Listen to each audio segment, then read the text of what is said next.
आज ही Doubtnut app download करें। Doubtnut पर होगा अब आपके सभी मैथ्स, केमिस्ट्री, फिजिक्स और बायोलॉजी डाउट्स का सफाया।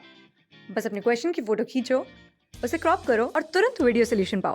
Download now.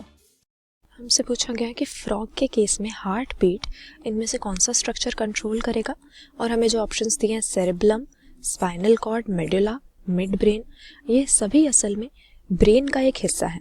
तो हमें मालूम है कि किसी भी एनिमल की बॉडी में सभी प्रोसेसेस मेनली दो तरह के सिस्टम्स के कंट्रोल में होती हैं। एक हो जाता है एंडोक्राइन सिस्टम, जिसमें हॉर्मोन्स नाम की केमिकल की हेल्प से बॉडी की फिजियोलॉजी को कंट्रोल करने की कोशिश की जाती है, और दूसरा हो जाता है न्यूरल कंट्रोल। न्यूरल कंट्रोल से हम क्या समझेंगे कि एनिमल अपनी बॉडी में नर्व्स के एक नेटवर्क से या नर्वस सिस्टम की हेल्प से डिफरेंट प्रोसेसेस को कंट्रोल करना चाह रहा है। तो नर्वस सिस्टम को भी हम दो पार्ट्स में डिवाइड करते हैं।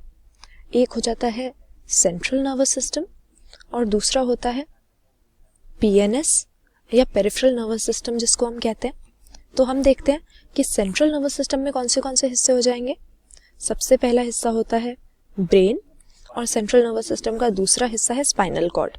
तो ये दोनों मेकअप करेंगे सीएनएस, जबकि इन दोनों में से अराइज होने वाली जो नर्व्स हैं, ब्रेन में से अराइज होने वाली क्रेनियल नर्व्स और स्पाइनल कॉर्ड में से निकलने वाली स्पाइनल नर्व्स, ये सभी नर्व्स, इनका जो नेटवर्क है वो पेरिफेरल नर्वस सिस्टम या पीएनएस को मेकअप करेगा।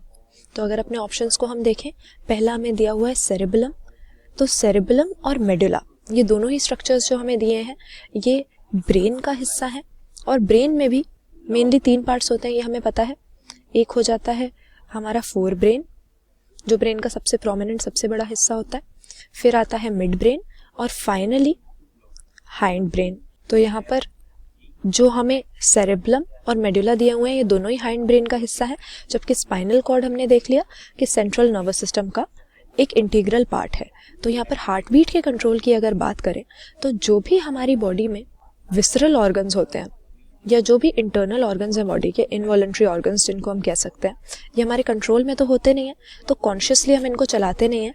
तो ऐसे जो भी सिस्टम है बॉडी के जो खुद ब खुद चल रहे हैं, इनवॉलंटरी हैं, चाहे वो मेटाबॉलिज्म हो या हमारा ब्रीदिंग हो, रेस्पिरेशन, या यहाँ पर जो दिया हुआ है हार्ट बीट, ये सारी चीज़ें कंट्रोल करता है हमारे हाइंड ब्रेन में पाया जाने वाला मेडुला ऑब्लोंगेटा नाम का स्ट्रक्चर। और यही वो स्ट्रक्चर है जो आगे जाकर एक्सटेंड होकर स्पाइनल कॉर्ड में बदल जाता है। तो यहाँ पर हार्ट बीट जैसे इनवॉलंटरी फंक्शंस को कंट्रोल करने वाला कौन सा स्ट्रक्चर है फ्रॉग के केस में, क्योंकि फ्रॉग का ब्रेन भी फोर ब्रेन, मिड ब्रेन और हाइंड ब्रेन, इन तीनों हिस्सों में ही डिवाइडेड होता है। तो इसीलिए हम कहेंगे option C, medulla oblongata hindbrain में पाए जाने वाला वो स्ट्रक्चर है जो मेटाबॉलिज्म, रेस्पिरेशन और हार्ट बीट जैसे फंक्शंस को इसकी बॉडी में रेगुलेट करता है या कंट्रोल करता है। क्लास 6 से 12 से लेके नीट, आईआईटी, जेईई मेंस और एडवांस के लेवल तक 10 मिलियन से ज्यादा स्टूडेंट्स का भरोसा। आज ही डाउनलोड करें डाउटनेट ऐप या व्हाट्सएप कीजिए अपने डाउट्स 8400 400 400 पर।